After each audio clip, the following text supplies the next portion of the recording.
We spent a day in the life of Gillian Parker, a health visitor who's based at East Oxford Health Centre. First though, we asked her what a health visitor does that's different from, say, a district nurse.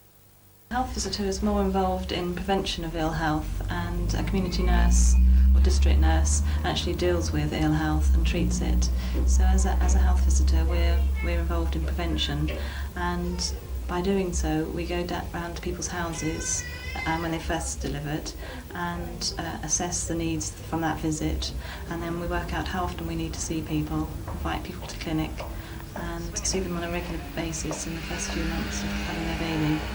And from then onwards we assess how often we need to go and visit. The first child we saw was Adam, and Adam's 9 months old, and they're him and his mother in bed and breakfast accommodation down the Cowley Road.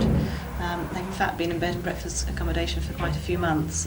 This is their third place that they've been moved to. They've in fact got quite a nice room at the top of the house, quite a nice light airy room. So in fact she's quite well off as bed and breakfast accommodation goes.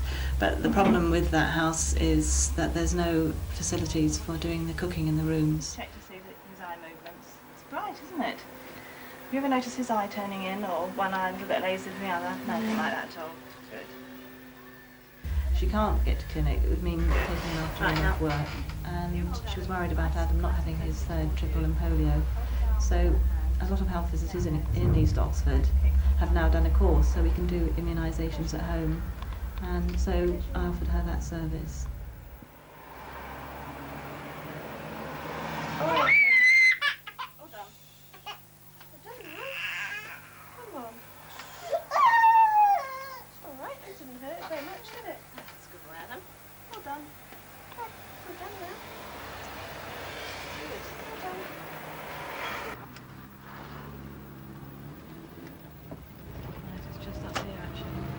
I first visited Julie a few days ago after the midwives discharged the baby at 10 days or just a bit over.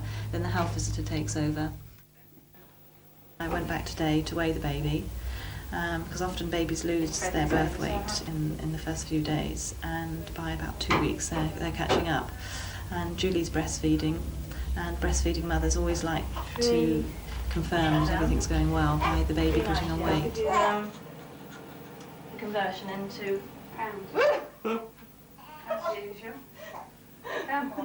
That's very well done. You're on camera, young man.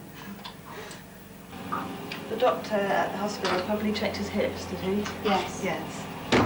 Yeah, I noticed, I think, of that. He didn't like that too much. No, they don't.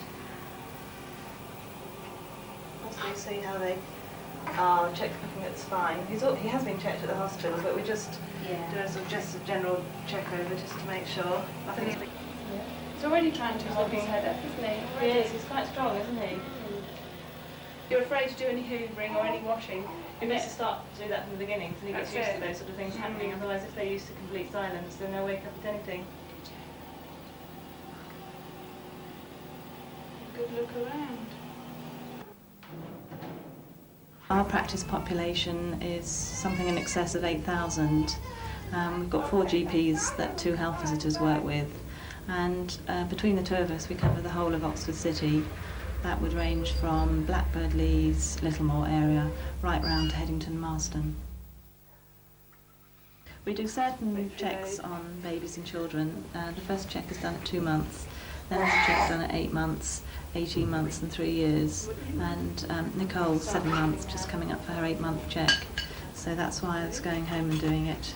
We find it's a lot nicer to go home and see them in their own home and do the checks there. Children are much more relaxed in that sort of setting, and there's less distractions, particularly for the hearing test, which is quite vital at 8 months.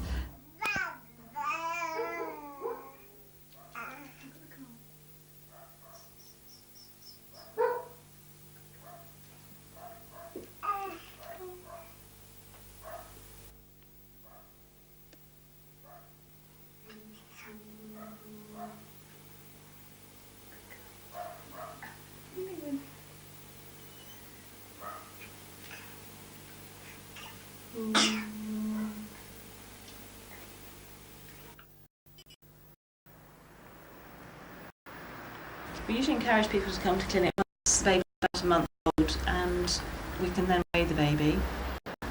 It gives us a very good guide about how things are going. A sudden drop in weight might indicate various things like illness, baby's not getting enough, various other problems like that. So then we know then to keep a check on that baby during the next week. Most people after about 2 months come to clinic every 2 or 3 weeks until the baby's about 4 or 5 months. What I like about this job is it allows you to develop according to how you feel the needs of the service are. Like in our practice, we feel that there are a lot of single, unsupported mothers, and my colleague and I have decided to set up a postnatal support group for the mothers. It's very difficult to say what's a typical day, but this gives a good idea really of what we do as health visitors.